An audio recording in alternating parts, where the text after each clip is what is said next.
Today, I would like to read to you the first chapter of A Rover Story by Jasmine Warga. Very interesting story. I hope you enjoy it. And I hope that you'll be moved to want to read the whole thing. Part 1, Preparing. The first day. I'm not born in the way humans are, but there is a beginning. Beeping, bright lights, a white room filled with figures in white hazmat suits. So much information to process, but I can handle it. I awake to knowledge. My circuits fire. The room cheers. A loud sound, but it does not startle me. I'm not built for startling. I have been built for observation. In the sea of unknown figures, I focus on a face. I do not know if I have a face. If I have one, my information suggests it is not like this one. This face has what humans call lips. The human lips curl upward. A smile. I cannot smile. This I know. But somehow I understand the significance of this expression. I am learning. My mission has begun.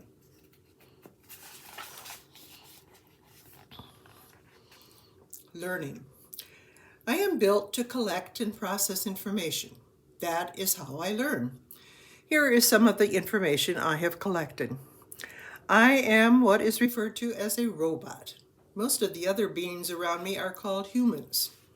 All the humans I interact with wear hazmat suits. This is to prevent microbacteria and dust particles from entering my environment. It is very important for my mission that I am kept in a sterile and clean environment. For some reason that I do not quite understand yet, humans call the white hazmat suits they wear bunny suits. I do not know what a bunny is. I frequently wonder about the possibilities. Most of the humans in bunny suits are what humans term scientists. This, I have deduced, is a subset of humans.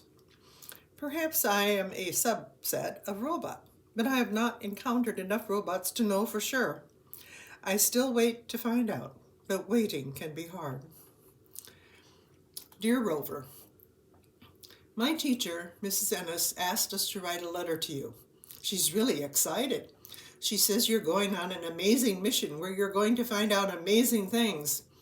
Mrs. Ennis really likes the word amazing. Mrs. Ennis kept looking at me while she talked about you. She even asked me if I wanted to explain to the other kids what you were. And I really didn't. Not at all. No offense. But I'm already sick and tired of hearing about you all the time.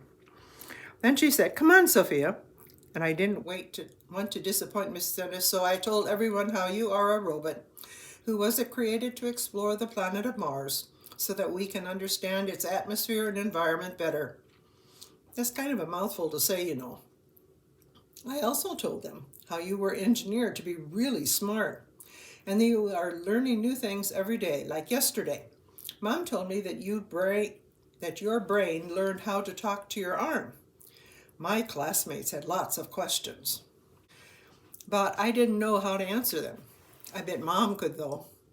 Anyway, Mrs. Ennis wants us to enter the contest to name you. I'm not sure I'm going to enter. No offense again. Though if I did enter, I would submit something awesome, like Spicy Sparkle Dragon Blast. I know enough to know that you can't talk like humans do, but if you could, I think you would tell me that you like that name. Okay, my hand is starting to hurt. I think I've written enough. And anyway, I don't even know if rovers can read. Maybe I'll ask Mom tonight. Bye, Sophia.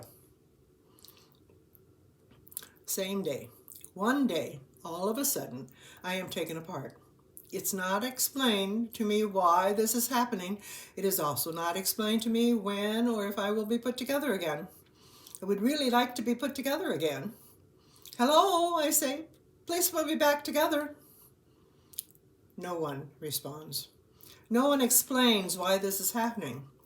Once I am disassembled, I am left with only my brain, a computer sitting still, suspended on a long laboratory table.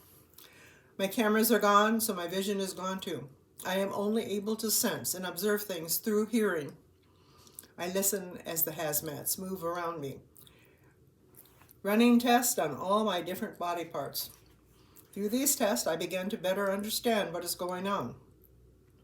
Code is transmitted to my brain, and I welcome the communication. The code I receive asks me to do different things, such as move the part of my body that hazmats call my arm. My arm is no longer physically connected to me, but my brain is still able to control and monitor its movement. I understand when a test goes well, and I understand when a test fails. I do this by reading the code.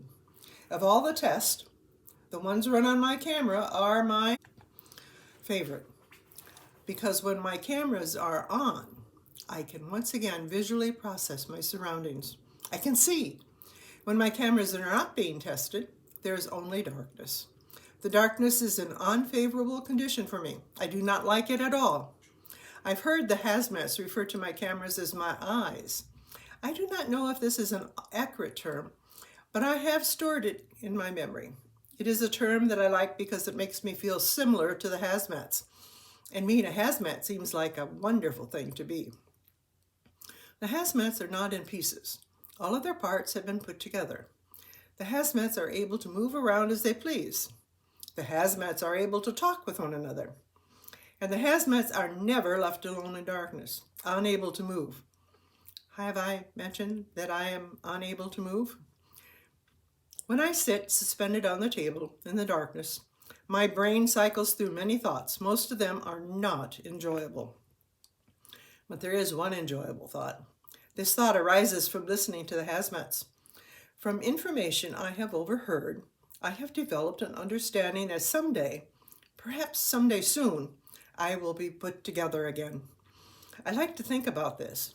It is a good thought. It is a good thought because it means someday I will be whole again, which means that someday I will be able to move. And best of all, someday I will be able to use my camera at all times to see.